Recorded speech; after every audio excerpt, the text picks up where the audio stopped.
Okay, so welcome again to the other video that I will be discussing today about rules 4 to 10. Okay, Colreg's rule 4 to 10 is the coverage of the discussion for today. So, with regards to the rules 4 to 10, these are actually covered in the part B of the steering and sailing rules of the Colregs, no? And it's actually belonging to the section 1, which is conduct of vessels in any condition of visibility. So in any form of visibility or in any visibility that the ship may encounter, then that ship should at least follow the rules stated in the 4 to rules 4 to 10. Okay, before we start the discussion, I would like to share the tips on how to memorize rules 4 to 10. Actually, this is not 1 to 10, 4 to 10. And these are actually techniques which were uh, told us or which were tinuro sa amin ng mga these were the rules, the style taught to us by our instructors way back when I was in the college. So, like for example, the rules 1, 2, 3, magkakasunod-sunod yun. 1 is about, of course, application. The 2 is the responsibility. And the 3 is the general definitions. Repeat. Rule 1, application. Rule 2, responsibility. Rule 3, general definitions. Sa Rule 4 naman, it actually, tandaan mo lang, it actually goes back to letter A.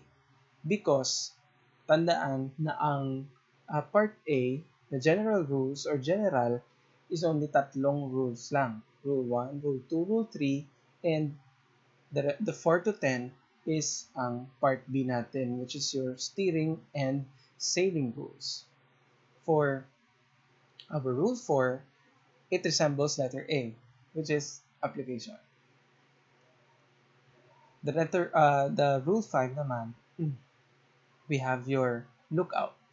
So sa lookout, ang sinasabi nila na this one is actually a person or a seafarer standing with his big belly, and then he's holding a binocular. So that resembles a person who is holding a binocular, and that's what is the lookout is doing.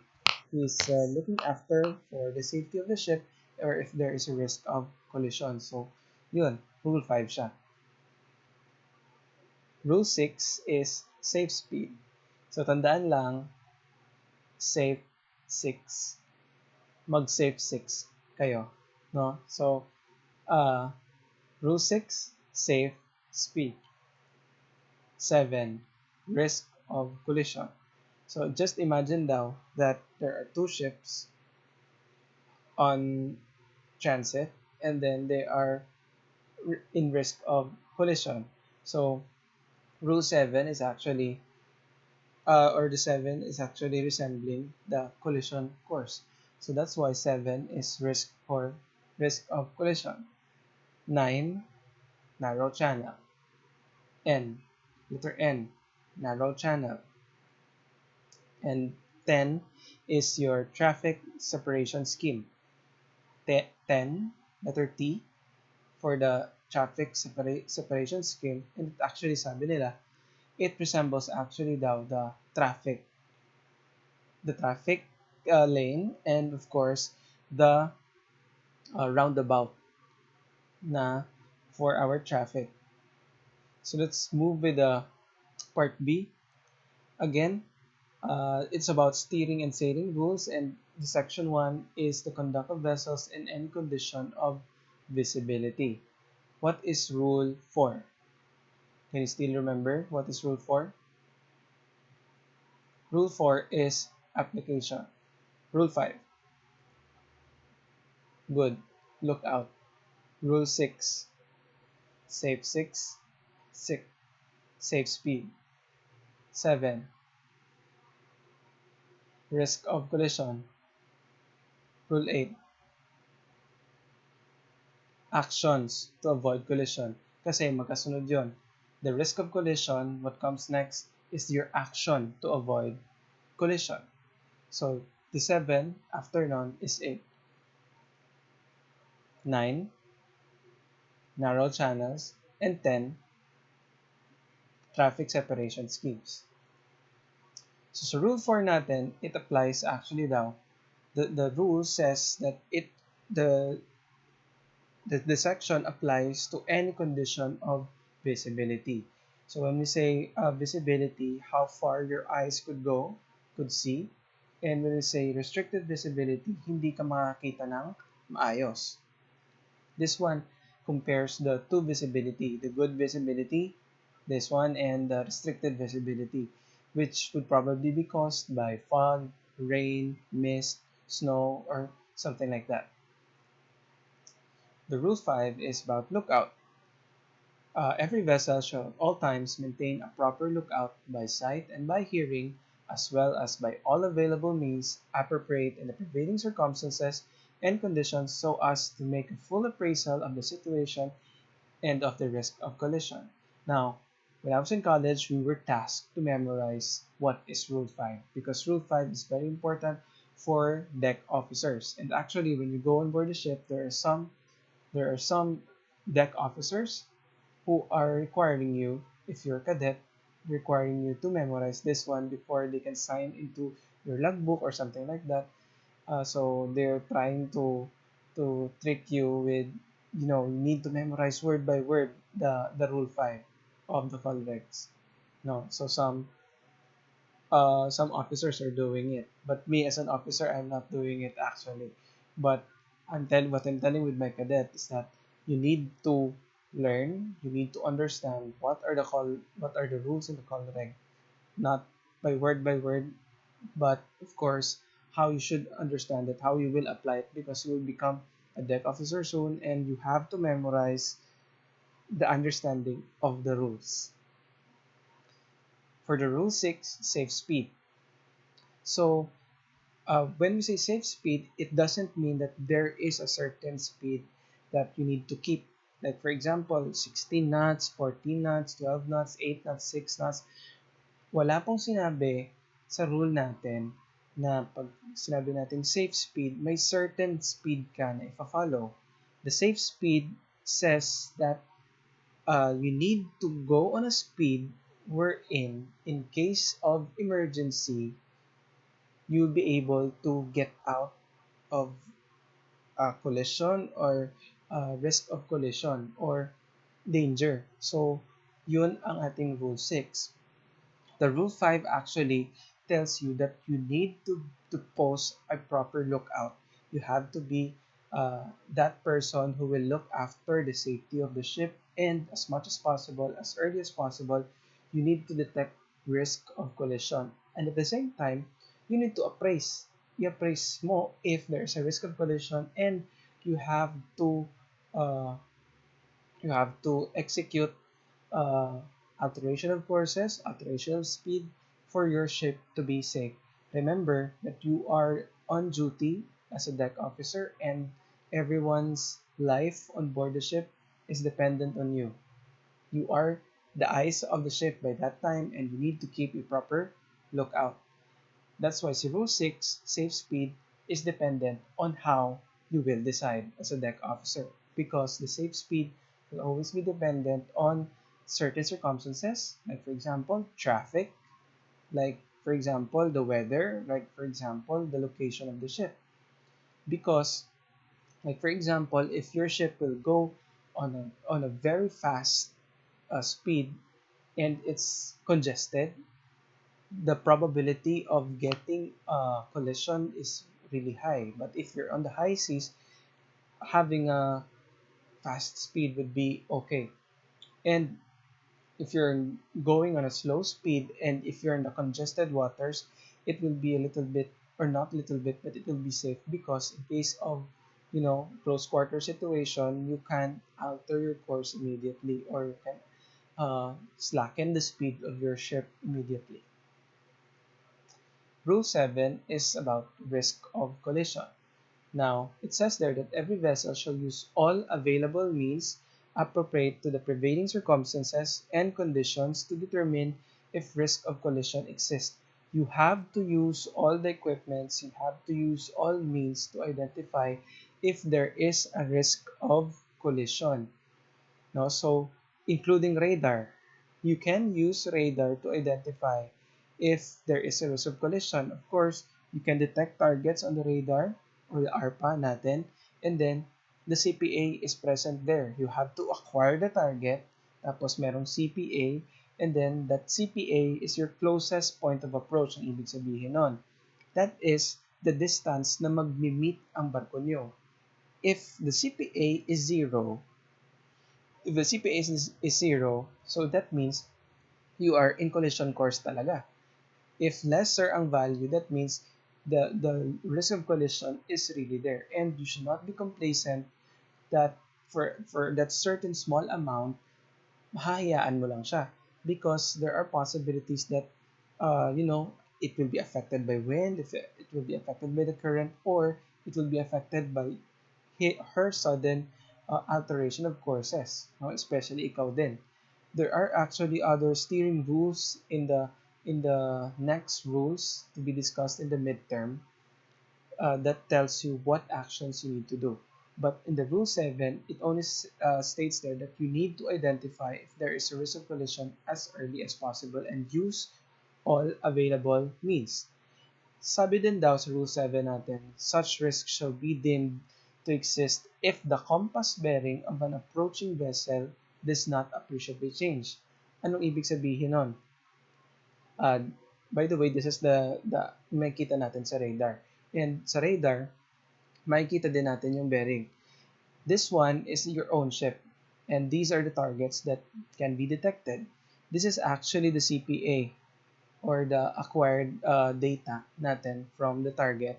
And then our bearing would be the line of position, or sorry, the bearing of the other ship or the target is dependent on her line of position from your ship.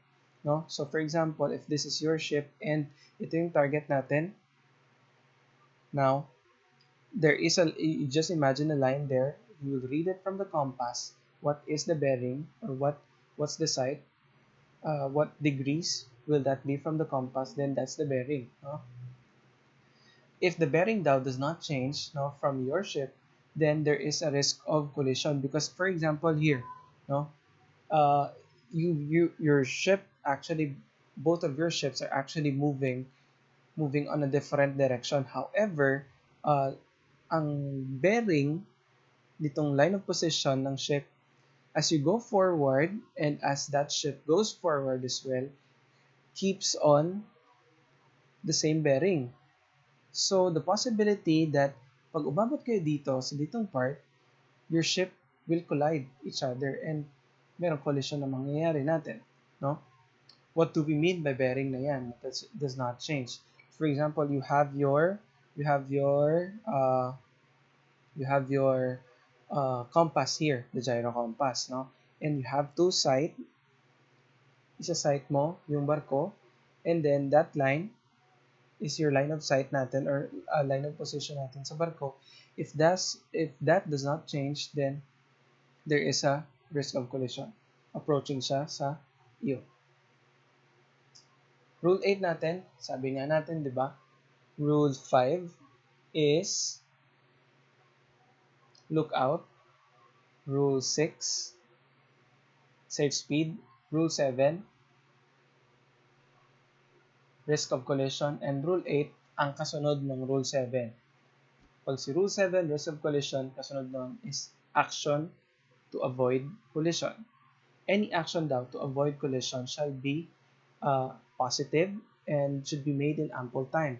And hindi siya yung basta-basta na pag malapit na, doon ka lang magde-decide na mag-alter ng course or take necessary precautions to avoid collision. Hindi ganon ang proper seamanship skills or proper skills ng isang deck officer. No? So should be, you need to decide as early as possible not to pose close quarter situations that would lead to collision. Now, any alteration of course daw or speed to avoid collision shall if possible or shall be as large enough that it could be seen. No, it could be evident to other ships na nag-alter ka talaga ng course or saslakin ka ng speed mo. So it should be very evident, and at the same time, if there is actually sufficient sea room for your ship, then alteration of course daw is the best thing you could do because syempre wide naman yung sea, and alteration of course would be the very best thing for you para hindi na kayo mag-a-adjust ng speed. And at the same time, adjusting speed kasi on board the ship does not really mean na, for example, if you want to stop your ship, immediately mag-stop ang ship. It has a momentum, so it would go farther pa. And your action should be as early as possible because you need to expect that meron momentum ang ating barko. Now, uh, in sufficient sea room, uh, alteration of course can be enough already to avoid collision because syempre if you will slacken the speed pa, you would require the engineers to be on standby at the engine room to monitor the engine. Hindi siya ganun na if you want na islacken yung speed mo immediately, gagawin mo kaagad. Uh, Action to avoid collision with another vessel shall be such as to result in a passing safe distance. Hindi siya yung magbibigay ka pa ng nervyos sa kabilang barko, no? Na kumbaga, uh, igigit-gitan kita. Hindi ganon si action to avoid the collision. You need to be both of you to be safe. No? Because there are actually actions pa that the effect of the weather, the effect of the squat, the effect of the bank effect, yun yung mga ilulook after mo pa, no? A vessel which is required not to impede the passage of safe passage of another vessel should take early action. No? I've been repeating this one that you need to be as proactive to decide as early as possible. Rule na natin is narrow channels. You need to keep as near to the outer limit of the channel or fairway which lies on her starboard side as is safe and practicable. In simple words, these lines is actually, ang meaning niya is you need to keep right. Just like when you are on the stairs, di ba? Pag uh, if you will not follow the keep right rule, then magbubungguan kayo. But if you can move actually quicker if you always stay on the side, and it will be safe kasi hindi kayo magbubungguan pag sa barko, no? If you're on the narrow channel, which is defined on your module, you can check it there, and then if you stay on the starboardmost side of the river or on the narrow channel, then that keeps your ship safe. What is not allowed sa ating narrow channel? If you're a vessel less than 20 meters and you will impede, hindi ka allowed doon. If you're a fishing vessel, you're not allowed also to impede. Anchoring on the narrow channel is not allowed, and crossing the channel is not allowed as well. You can read further that on your modules. So narrow channels natin, like on this picture, she's actually maintaining the starboard side most position niya sa narrow channel or sa river. There is a rule in our Rule 9 that is connected to the sound signals, wherein pag nasa bend daw kayo or nasa bend ka ang barko mo, you have to sound one long blast. That means if your ship is on the bend, no, and it is obstructed for at least, if you hear a long blast, that means there is a ship on that bend and you have to take necessary precautions when dealing or when passing that bend.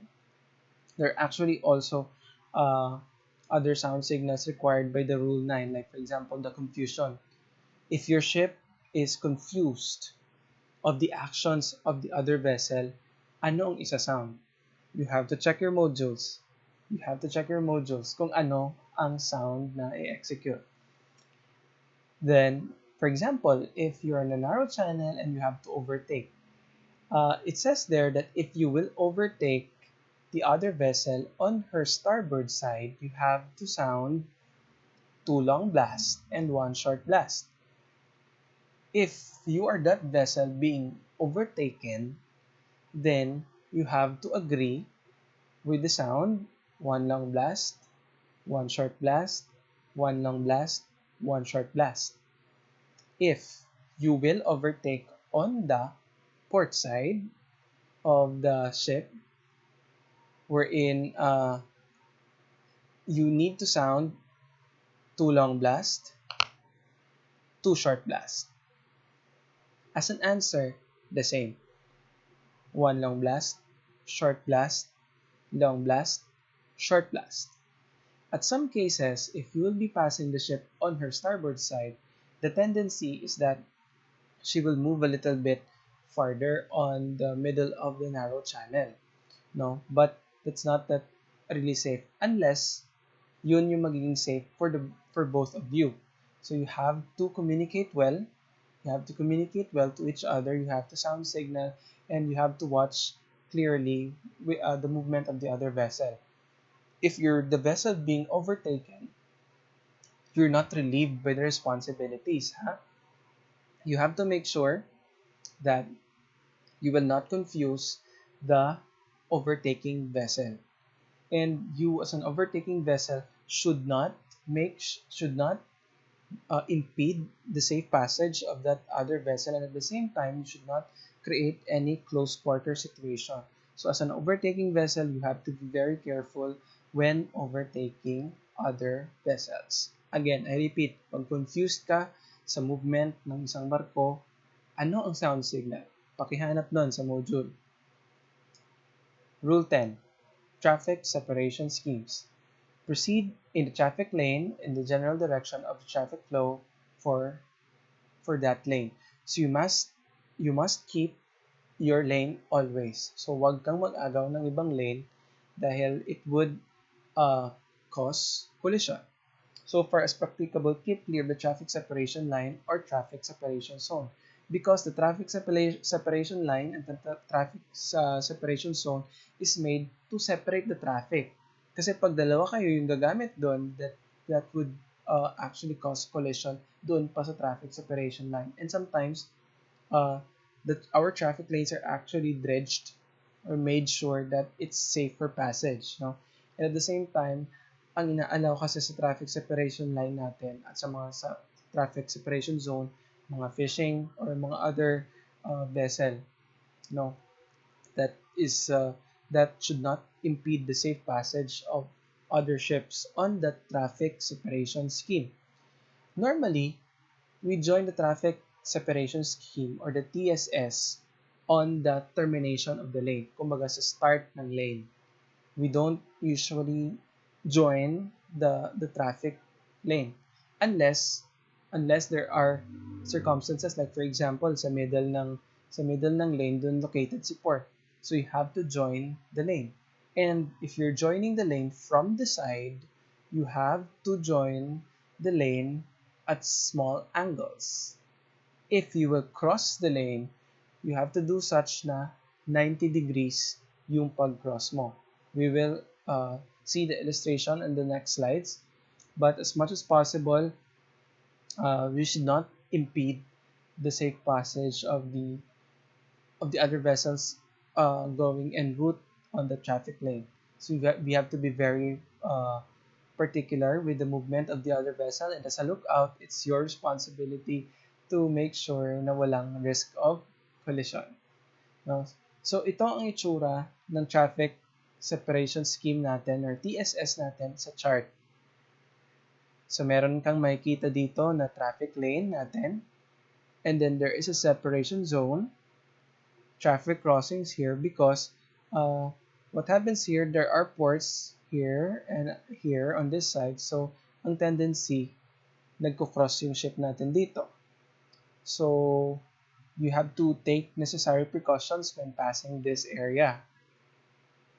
In real life, wala naman pong lane markers katulad nung sa daan natin or katulad nung sa daan wherein there are marked with lines. But of course, when you are on or you're at sea, your guide will be your chart or your ECDIS.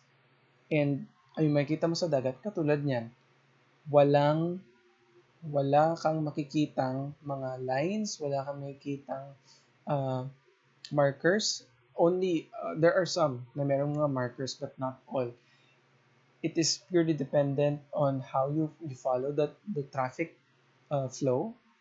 That's why you need to be very particular and you have to check your charts.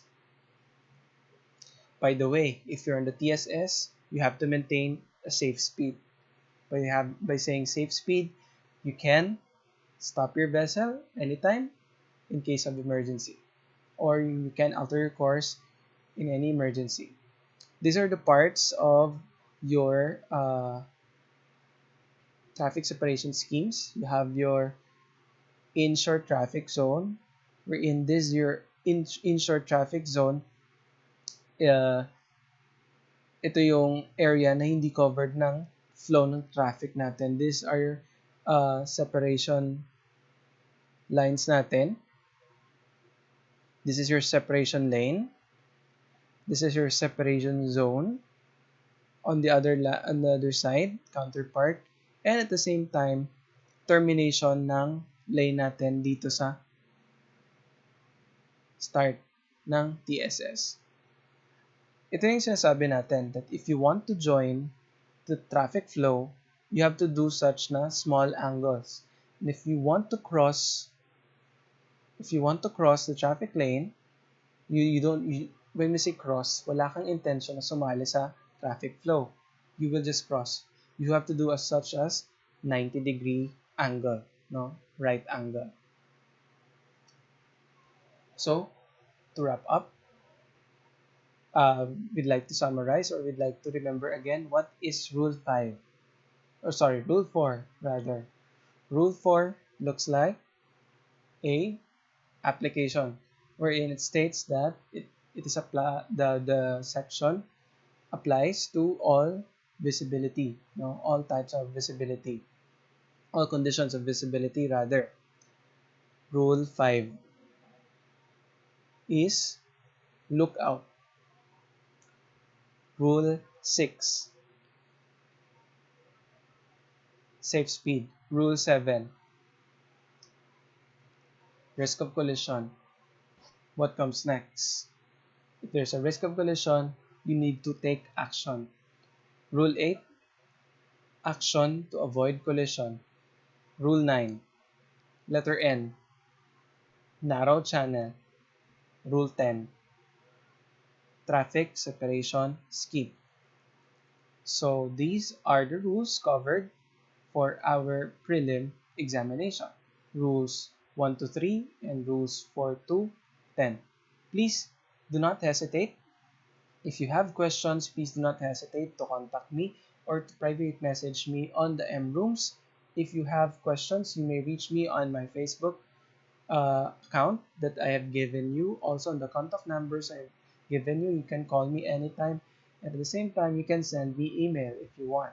No, your modules are accessible anytime. You can study, you can read, and this video can be replayed as requested by you, of course. You can replay it as many times as possible, and if you want, you can share it to your friends. Thank you so much, and I hope you're doing great and stay safe always.